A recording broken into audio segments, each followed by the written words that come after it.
Okay. Well, welcome everyone. I'm going to just admit Tom to the group. And welcome everyone to the Friday Morning Book Group.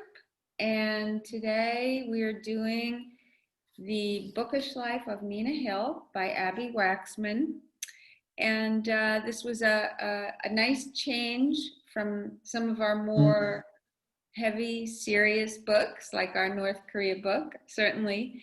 And I was hoping that it would be uplifting, which in many respects it was. I have to say for myself, it wasn't my favorite book, but it was different. It was contemporary fiction. She's a very funny writer, and lots of laughs in there.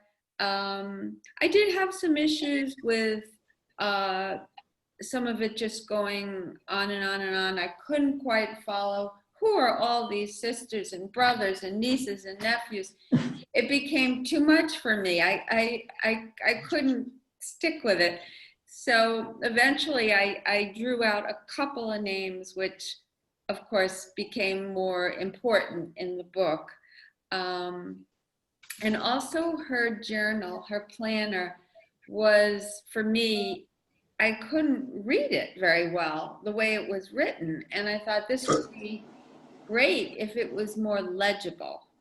So that was a little bit of a problem for me. But Nina, Nina thinks she has the perfect life. She has a job in a bookstore. She has a trivia team that she loves. She has a world-class planner journal, and she has Phil, her cat. And she thinks this is just perfect. She thinks maybe there's more to life than reading and bookstore and whatnot, but she likes her life just as it is. And then her father, who she never knew she had, shows up in the form of her dead father and the will and everything else. And then this whole extended family, and her life just totally changes, and she meets Tom and whatnot. So so it was a good change. I think it was a good change, but there are a lot of things we can talk about. So first, as usual, I think we'll go around the room and give everybody a chance to speak.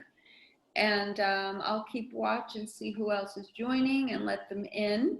Tom is with us, but he's not on video. Hi, Tom. And he's probably eating his breakfast. He's eating his breakfast, probably, as we've seen. That's fine. You can eat your breakfast, Tom. So so let's go around the room. You can raise your hand. Tell me if you want to speak. If you don't want to speak, perfectly fine. You can just listen in and relax and enjoy. So anybody like to speak? Yes, Anne. Anne. I loved it. I thought it was very funny. Oh, and I loved her metaphors. I didn't have trouble with the people. You just had to go back and look at the chart. And True. I should have done that. Found common traits in herself, in the siblings, and the nephew. I thought that was the anxiety. Oh, yeah. I thought that was very interesting. And then learning to drive the car. Yeah. I thought it was a riot, and I loved the last line. Oh, let's look at it. And they lived happily ever after. Oh. Oh. Oh, I'm remembering it, but I'm not remembering it. So, dear reader, that's precisely what they did. And once they finished doing that, they lived happily ever after. Yeah, right. And then that the was journal. Perfect. I mean, how many books end with a happy ending? True enough. True enough. And that's basically one of the reasons that I picked it, because I felt like we need this, especially now. But, oh, great. Well, thank you, Anne. Thank you for your comments. Anybody else? Joanna. Yeah, I like the book more than I thought I would. It had more substance than I originally thought. When I started reading, it's like, why are we reading this? You know? And then as I got into it, there were little nuggets. Like at the beginning, there was an exchange there was a customer that wanted to return a book because she didn't like it. And I really like that because, you know, the customer said, well, if it was a restaurant and it was a meal, I could return it, you know. Right. And then Nina said, but not if you ate the whole thing, you're not going to get a refund. You know, there were little exchanges that I enjoyed. And I also identified with her rigidity, which is one of my issues, that I am a schedule person. Okay. I am not flexible. When I have plans, I write in ink on my calendar, and I'm not real good when people, unless they have a valid reason. And I think she was going to have a date, but she had said to Tom she couldn't go because she had planned, I think that was like a night off. A nothing night. To do nothing. A nothing night. She was going to read. I like, Right. I could relate to, that's the night I plan to stay in and do nothing. I've done that. So interesting. you know, I can understand. And as she loosened up, and let people in, and certainly a relationship, you can't be quite as rigid as another person. Of course. I really identified with her, and like she seemed like an older person, because I think the rigidity gets worse, at least for me. As I got older, I got more set in my routines, and you know, I have a certain number of friends. I don't need more people, you know. Right. So I enjoyed it. I enjoyed the book, and That's I thought it was wonderful. Yeah. That's wonderful. You know, it brings to my mind how she did seem like, you know, how some children, you say they're like old souls. She was like an old soul, but then in opposition to that, she was so funny. She had like a great sense of humor, like a young modern sense of humor. And so she had these two things going on at the same time. But yeah, the relationship thing, and there was a lot more meat to it, as you say, than initially hits the eye. I agree. I agree. Well, thank you so much. Thank you, Joanna. Anybody else like to say anything? Sure, Tanya. Well, like you said, it was a light book, but it was a fun book. I enjoyed reading, was light reading, but she was under the impression that she never had a father. According to her mother, she never had a father. She didn't know who the father was, and that was funny, the way she was brought up. The thing is that how she was, the nanny that she had was so devoted to her. She felt like she was the mother rather than the mother itself. And then in the end, when she finds out about her father, and she has that sibling, you know, she has so many siblings, and she can bond with them, and she's very happy. And the funniest thing is the way she writes in her journal, you know, about different things. And it was a great book. I thought it was fun. And it was so much easier. So you didn't have to concentrate like you read a very serious book, you know. This was light reading, so it was fun. I enjoyed it. I'm so glad. Thank you, Tanya. I'm so glad to hear that people enjoyed the light reading, because, you know, so many times I do pick books that are pretty meaty, that we have some pretty heavy discussions about, but I'm very glad to hear this, because there are other light books out there, and we can absolutely do some of them, and some of them are fantastic. You know, they're great literature, they're contemporary, and I think the group would enjoy it. So thank you, Tanya. I think I saw Judy's hand. Judy. I'm going to repeat some of what other people said. I'm with Joanna. When I started reading the book, I just was having a real hard time getting into it. And honestly, if it hadn't been for this book group, I would have moved on to something else, because I just thought it was very contrived. And but then as the story went on, it sucked me in.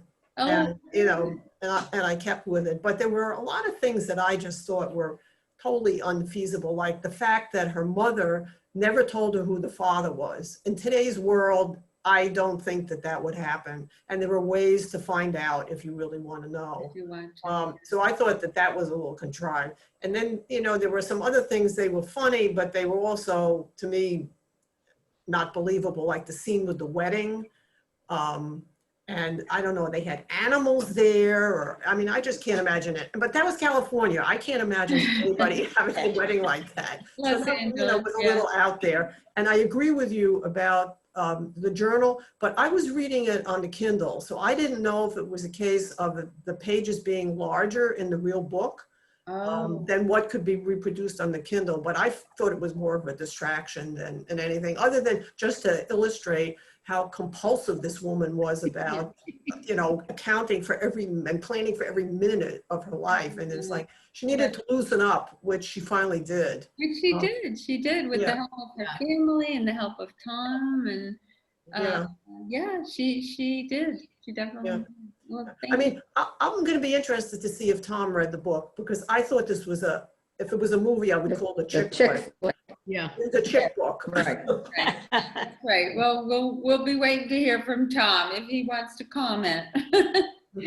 Tom, what do you say? Do you want to talk? He's still eating, probably. Okay. I'm so popular. Oh, there he is. Here he is. So now we see a little bit of your room, but we only see the top of your head. Yeah, and it's not very attractive, I know. Ah, there you are. Good morning, everyone. Good morning. Good I'm morning. going to lay low on this one. I read about 10 pages and said, chick book. Yeah. Oh, you didn't finish it? No. Okay. And I've got a lot of really good stuff to read right now, so it was easy to just put it aside. Okay. Well, you know what? Thank you for joining us, even though you only read 10 pages. We're glad to have you. Okay, thank you. You're welcome. I'll be in and out.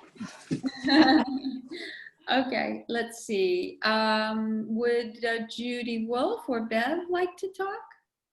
Either of you? I'll talk. Okay. Yeah, Nina's compared to Pride and Prejudice, I guess, which is how they open the book. She calls it a modern day Elizabeth Bennet Yeah. from Pride and Prejudice. And Right. I think it is a modern day Pride and Prejudice for millennials. But I enjoyed it, Yeah. even though I am not a millennial. Right. Yeah, so yeah, it was a good book. Good. And she did get into planning, but you know what they say, man plants and God laughs. Because life gets in the way. Exactly. But Nina had the personality. You thought she was a bookworm, but she handled it. When the family came in, the crazy family came into her life, and Tom came into her life and all. Right. Yeah. Yeah. Oh, good. I loved Lydia. Thank you, Bev. I thought Lydia was great. Lydia. Lydia. How she turned around. Yeah. Yeah, she was something. Yeah. Well, thank you. Thank you, Bev. Judy Wolf, did you want to say anything? You need to unmute. Unmute. Push the microphone. The microphone, just tap it. Oh, yes. It's good. For some reason, Unmuted. we don't hear you. Let's see if I can fix it myself. Could be something with her computer. It could be. Microphone. It could be because she is on. Maybe the volume has to be turned up. Maybe Oh, yeah. sometimes it's The volume. Can you turn up the volume, Judy?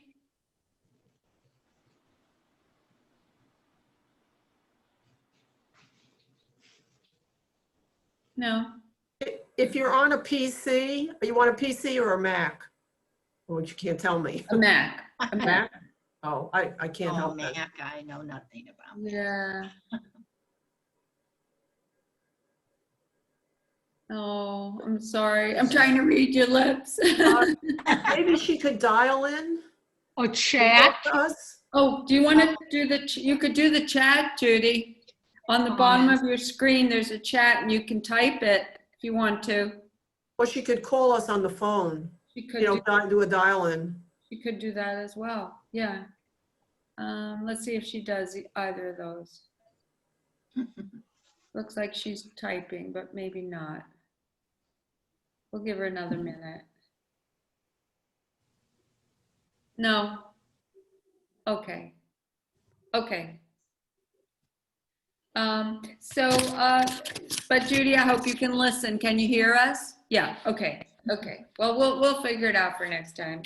But anyway, I did want to, I thank you all for your comments. And I just wanted to say a couple of things, a couple of observations, maybe spark some discussion.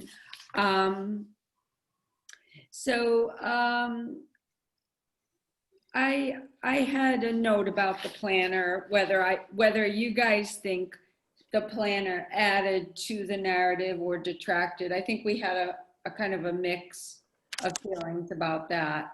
And then, oh, Nina. So Nina's brain was like constantly going. You know, she was filled with facts and ideas and trivia, and it was just not. It almost made me dizzy. And Yeah. do you think so many people have active brains like that? Like they are constantly going. I know one of my kids is like that. Do you think that that like what are the pros and cons of that? Obviously, in many ways, it's a great thing because you can handle so much, but how about the cons, you know, the downsides of that? The anxiety. Yes, The anxiety. I agree. I think it was very interesting when she met all the family and Yeah. found out, you know, her father had anxiety. Exactly. And so I think that helped her a lot. It's as far as herself and being able to get outside of herself. I mean, her mother never told her anything. So she had this, she probably wondered, why am I so crazy? Where am I Right. getting these attributes? Exactly. I So agree totally. It's I nice. loved the planner myself, Oh, like Joanna. okay. I thought the planner was great, especially when one of the meals she had, every meal she had coffee yeah, coffee. Yeah. on one of them. So I Anne, mean, it was really, the planner was really an telling. organized person? Like Yes, yeah. Okay. like Joanna, yeah. Okay. Good. I'm glad to hear. That's great. And then also Louise, her nanny. Now, I found it interesting that her mother was so detached from her. I couldn't wrap my head around that. Like she obviously loved her, but she was so nonchalant about her relationship. And so it seemed to me she couldn't be a real person. There's no way a mother could be like that, but I'm sure obviously they could. But so then we have Louise who's filling in for the mother. And so she wasn't her biological parent, but she loved her very deeply. And so what part do you think biology plays, certainly in this relationship and in others? I mean, in this relationship, biology in her formative years was not very important, was it? It was Louise who raised her. And, you know, you talk about kids who are adopted, and in my mind, you know, with loving parents, it's just amazingly great and can be amazingly great. And I think for her, she was just lucky to have Louise because she didn't have a mom. But a lot of adopted kids have a lot of baggage, you know, wondering why they were adopted. Yeah. And probably somebody like Nina who grows up and why did my mother leave me in the care of a stranger all those years? And why didn't she care enough to be home? So, But She could easily have had an abortion, true, you know. true enough. But for some reason, she obviously wanted to have the child, but then, She did, yeah. and then she's an absentee parent. I mean, as a parent, I can't wrap my head around that one. And I have a friend who was adopted, and her parents, her father was an attorney, and he told her he had the adoption records destroyed, which frankly, I don't believe. You can't have court records destroyed even, when she's close to 70 now. But anyway, she told me that the people who brought her up are her parents. They were very loving, and gave her a good life. And then recently she did a DNA test and discovered that she had some half siblings. And I guess for a while she knew her mother's name, but she still to this day hasn't figured out if she's still alive. But the reason I'm mentioning this is because in terms of, having a substitute parent, I mean, it is possible. Based on this friend of mine who was adopted. But in the book, I just thought this is ridiculous. Right. And she didn't seem to harbor any resentment against her mother, which I found unusual. Yeah. It's interesting. This is an aside. I was reading recently in the Times, there is a great demand now for Mary Poppins-like people to come into the home with COVID and take care of the children, tutor the children, take care of the home, a real Mary Poppins type person. There's a great demand for these people now because a lot of people working from home, they can't handle everything. And who knows, maybe we'll have, more, maybe we'll go backwards, the way it used to be, when there was a nanny who did everything, a governess really was what they were called. But of course, that's only for people who can afford to do it. So, but it's interesting. But no, thank you so much for your comments. The only other thing I had, I was curious about Nina's going forward. So now that she's discovered her family and she's met all these extraneous people who she never knew existed, and she's finding some similarities, some traits that they all kind of share. Do you think this will change her? Do you think she will change? Or do you think she'll stay pretty much the same? Or maybe come to kind of a middle ground where she changes somewhat, but still retains those, her basic personality, but maybe opens up to more, to having relationships. Certainly she's got Tom, and then what a million things can open up to her through her new family, and will she let them? And, I think she'll change. I think she'll change, and she'll go maybe middle, but she'll definitely appreciate having the family around her. You're right. I agree with that. And her life won't be as simple. She had at the beginning of her life was very simple, clear expectations, and with all these people and personalities, it's not as simple. There'll be more demands as people want more of her.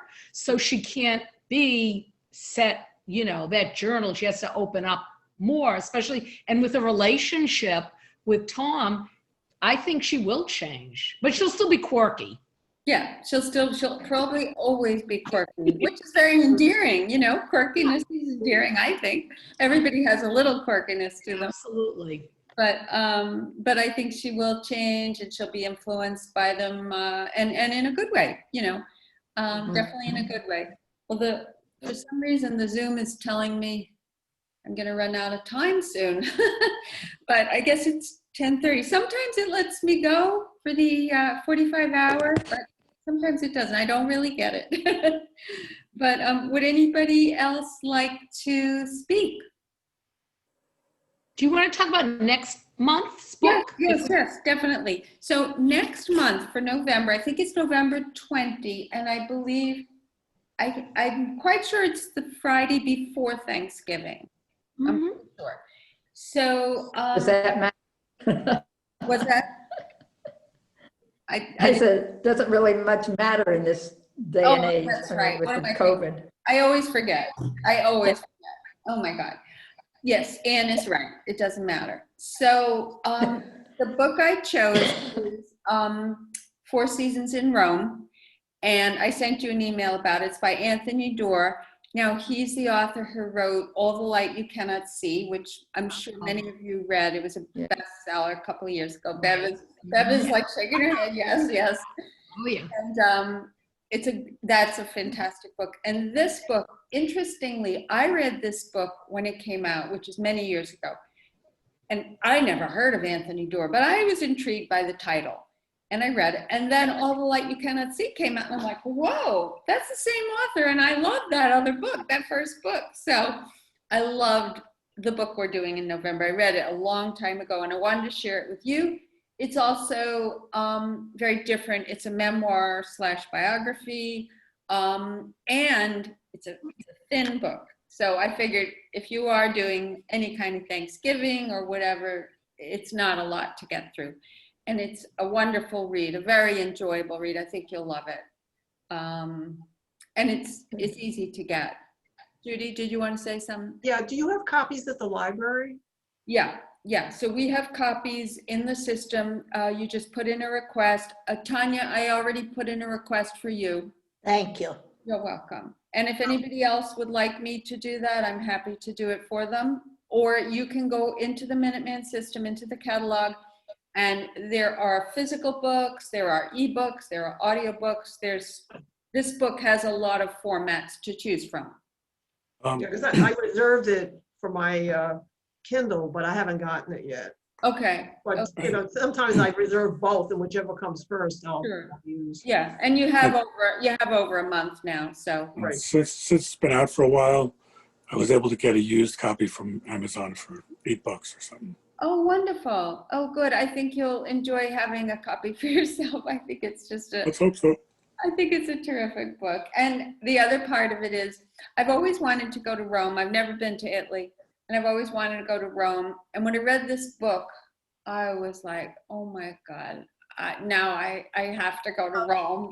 You know, it's just a great kind of a memoir, biography, travelogue.